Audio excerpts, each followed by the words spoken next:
بسم اللہ الرحمن الرحیم۔ محترم عزیز دوستوں اور بھائیوں، میں نے پچھلے درس کے اندر آپ حضرات کے سامنے قادیانی اور دوسرے کافروں میں فرق اور قادیانی مسلمانوں کو کیا سمجھتے ہیں اس پر آپ حضرات کے سامنے گفتگو کی تھی۔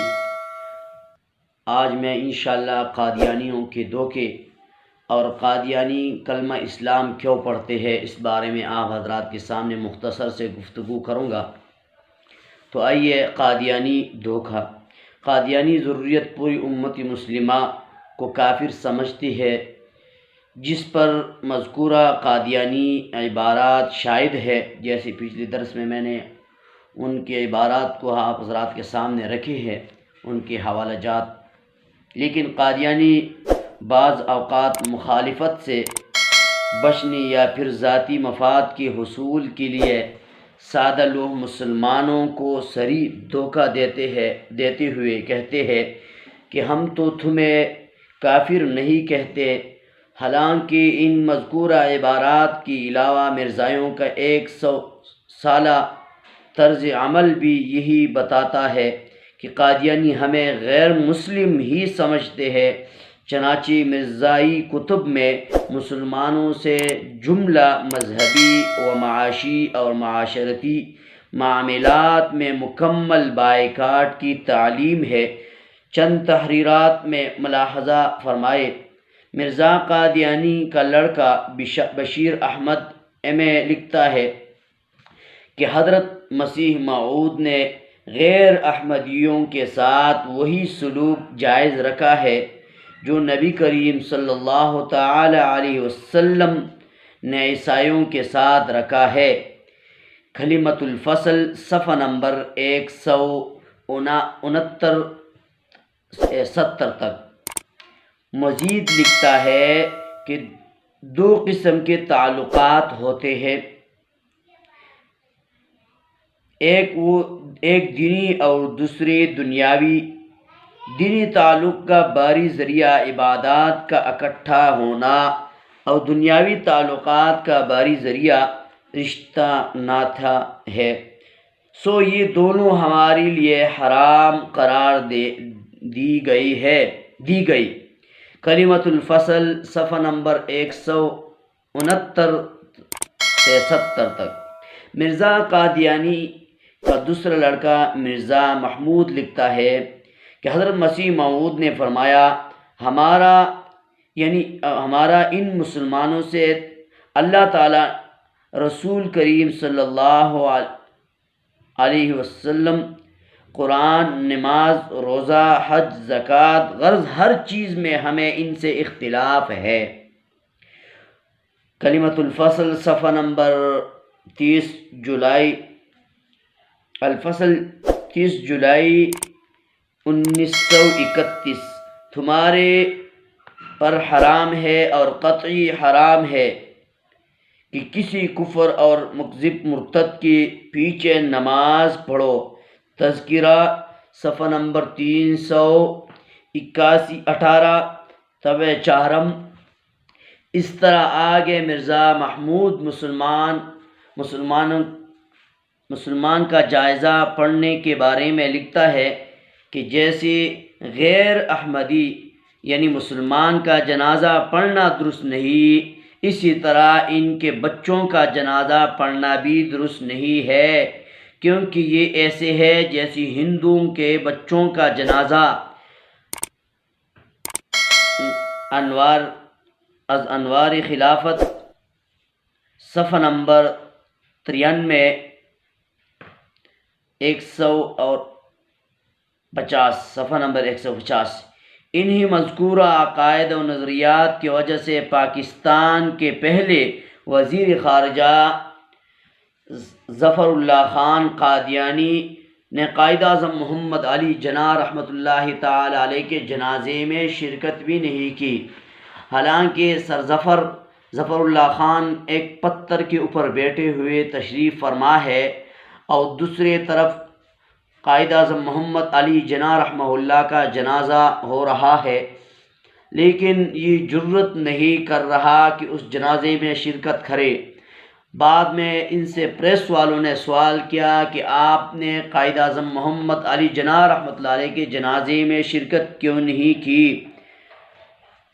تو انہوں نے کہا آپ مجھے کافر حکومت کا مسلمان وزیر سمجھ لے یا مسلمان حکومت کا کافر وزیر زمیندار لاہور۔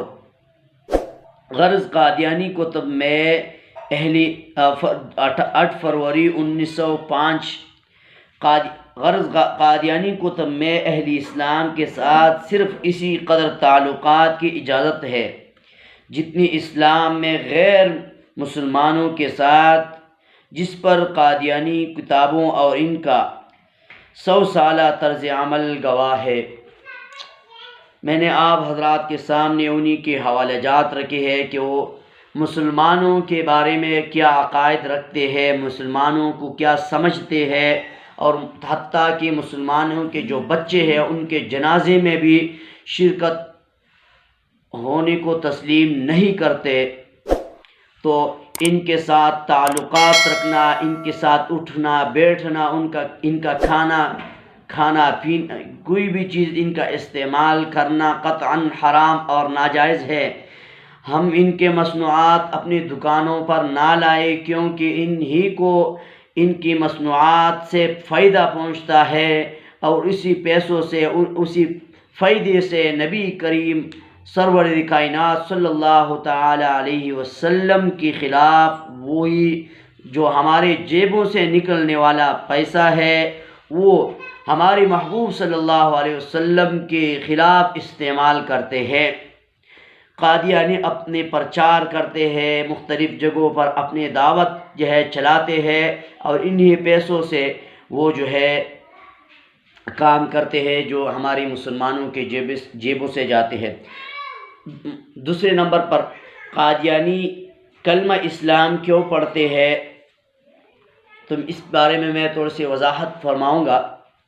مرزا قادیانی کے لڑکے مرزا بشیر احمد ایم اے سے کسی نے پوچھا کہ تم مرزا قادیانی کو نبی مانتے ہو تو کلمہ ہمارے نبی کا کیوں پڑھتے ہو؟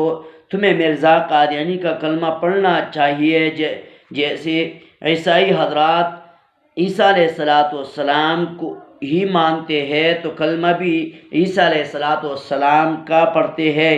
یہودی حضرت موسیٰ علیہ السلام کو نبی مانتے ہیں تو کلمہ بھی موسیٰ علیہ السلام کا پڑھتے ہیں۔ تو مرزا قادیانی کے لڑکے مرزا بشیر احمد ایم اے نے اپنی کتاب کلمۃ الفصل میں اس کے 2 جواب دی ہے۔ مرزا بشیر احمد ایم اے کا پہلا جواب یہ ہے کہ محمد الرسول اللہ کا نام کلمہ میں اس لیے رکھا گیا ہے کہ آپ نبیوں کے سرتاج ہے اور خاتم النبیین ہے، اور آپ کے نام لینے سے باقی سب نبی خود اندر آ جاتے ہیں، ہر ایک کا علیحدہ نام لینے کی ضرورت نہیں ہے۔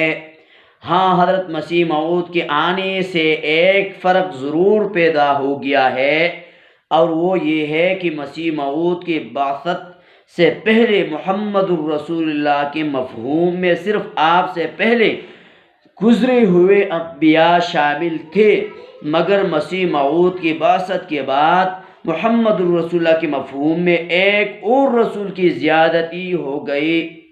غرض اب بھی اسلام میں داخل ہونے کے لیے یہی کلمہ ہے، صرف فرق اتنا ہے کہ مسیح موعود کی آمد نے محمد الرسول اللہ کے مفہوم میں ایک رسول کی زیادتی کر دی ہے۔ بس کلمۃ الفصل صفحہ نمبر 12 سے 13 تک۔ یہ تو ہوا مسلمانوں اور قادیانیوں اور غیر مسلم اقلیت کے کلمے میں پہلا فرق، جس کا حاصل یہ ہے کہ قادیانیوں کے کلمے کے مفہوم میں مرزا قادیانی بھی شامل ہے، اور مسلمانوں کا کلمہ اس نئی نبی کی زیادتی سے پاک ہے۔ مرزا بشیر احمد ایم اے دوسرا جواب یہ لکھتا ہے کہ علاوہ اس کے اگر بالفرض محال یہ بات مان بھی لے کہ کلمہ شریف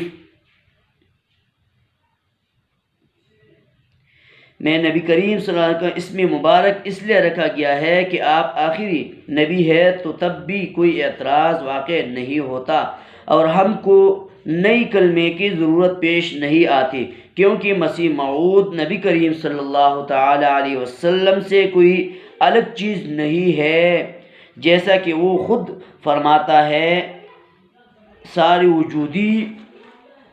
وجود یعنی میرا وجود محمد الرسول اللہ کا وجود بن گیا ہے۔ نیز آگے بتاتے ہیں، جس نے مجھ کو اور مصطفیٰ کو الگ الگ سمجھا، اس نے نہ مجھے دیکھا اور نہ پہچانا، اور اس لیے کہ اللہ تعالیٰ کا وعدہ تھا کہ وہ ایک دفعہ اور خاتم النبیین کو مبعوث کرے گا، جیسا کہ آیات آخری منہم سے ظاہر ہے۔ پس مرزا قادیانی خود محمد الرسول اللہ ہے، جو اشاعت اسلام کے لیے دوبارہ دنیا میں تشریف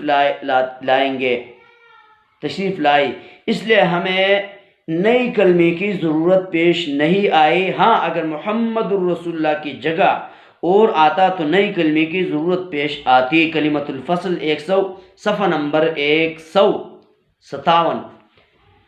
تو میں نے آپ حضرات کے سامنے انہی کی کتب کی حوالہ جات پیش کی ہے، نہ کہ اپنے پیٹ سے یا اپنے کتب کے۔ تو وہ جو ہے میں ان سادہ لوگ مسلمانوں سے عرض کروں گا کہ قادیانی اتنا بدترین فرقہ ہے، اتنے بدترین کافر اور مرتد اور زندیق ہے کہ انہوں نے ہر چیز میں ملاوٹ کر دی ہے، قرآن میں بھی تحریف، احادیث مبارکہ میں بھی تحریف۔ تو یہ سب سے منافق مشرک سے بھی بڑا کافر یہی ہے، کیونکہ منافق کا پتہ چل سکتا ہے، اسی طرح مشرک کا پتہ چل سکتا ہے شرک کرتے ہوئے، لیکن یہ ایک ایسا فتنہ ہے جس نے حلیہ بھی اسلام اور مسلمانوں کا بنایا ہے اور پیش بھی اسلام کرتے ہیں، لیکن آستین کے سانپ ہے، مسلمانوں ہی ایمان لوٹنے کے لیے اپنی حلیہ کو بنائے ہوئے ہے۔ یہ منافق بھی ہے، کافر بھی ہے، مشرک بھی ہے، زندیق بھی ہے، مرتد بھی ہے۔ اس سے بچا جائے، ایسی فتنوں سے اللہ رب العزت ہم سب کی حفاظت فرمائے۔ وآخر دعوانا ان الحمد للہ رب العالمین۔